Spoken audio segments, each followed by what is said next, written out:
क्षेत्रातली मोठी बातमी। एकनाथ शिंदे आणि अमित शहा यांची पुन्हा 2 दिवसांनंतर दिल्लीत बैठक होऊ शकते। एकनाथ शिंदे यांनी दिलेला प्रस्ताव भाजपकडून मंजूर न झाल्यास पुन्हा दिल्लीत बैठक होऊ शकते। 2 दिवसात शिवसेनेच्या प्रस्तावाबद्दल भाजप माहिती देणार, तर शिंदे यांनी दिलेल्या प्रस्तावात बदल झाल्यास एकनाथ शिंदे पुन्हा अमित शहा यांची भेट घेणार आहेत। शहा यांची भेट घेऊन अपेक्षित असलेली मंत्रिपद पदरात पाडून घेण्यावर शिंदे यांचा भर असल्याचं कळतंय। तर एकनाथ शिंदे यांचं समाधान करण्याचं भाजपसमोर आव्हान असल्याची माहिती सूत्रांकडून प्राप्त होतीये।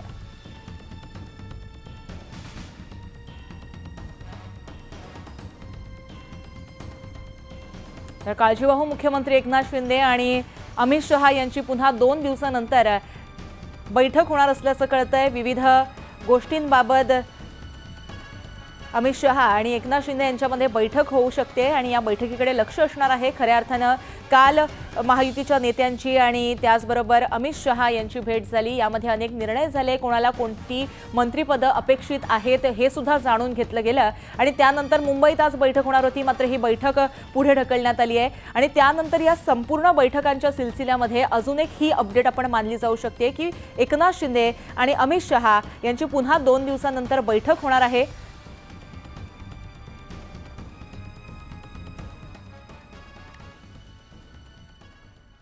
आज मुंबईमध्ये होणारी महायुतीची बैठक पुढे ढकलल्याची माहिती आहे। ही बैठक 2 दिवसांनंतर होणार असल्याची माहिती आहे। राज्यातील सत्ता स्थापनेच्या फॉर्म्युला संदर्भात ही बैठक होणार होती। शहांसोबत बैठक झाल्यानंतर पुढील गोष्टी मुंबईमध्ये ठरणार होत्या।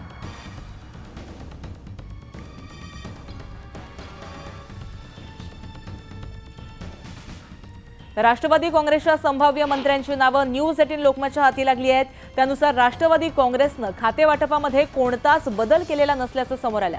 अजित पवारांना उपमुख्यमंत्रीपद आणि अर्थमंत्रीपद मिळण्याची शक्यता आहे, तर छगन भुजबळांना अन्न व नागरी पुरवठा खातं, अदिती तटकरेंना महिला व बालकल्याण खातं असण्याची शक्यता आहे। तर हसन मुश्रीफ वैद्यकीय शिक्षण मंत्री, धनंजय मुंडे कृषी मंत्री, तर संजय बनसोडे क्रीडा मंत्री होण्याची शक्यता वर्तवली जाते।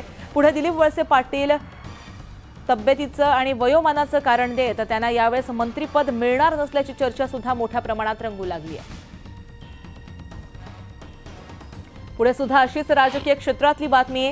राज्यातल्या सत्ता स्थापनेच्या पार्श्वभूमीवर दिल्लीमध्ये काल अमित शहांच्या उपस्थितीमध्ये महत्त्वाची बैठक झाली।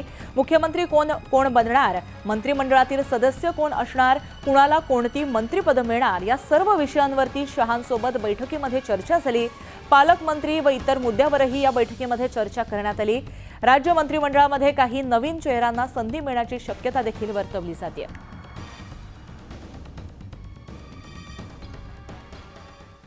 पुढची राजकीय घडामोड, भाजप विधानसभा गटनेता निवड ही रविवारी होणार असल्याचं कळतंय।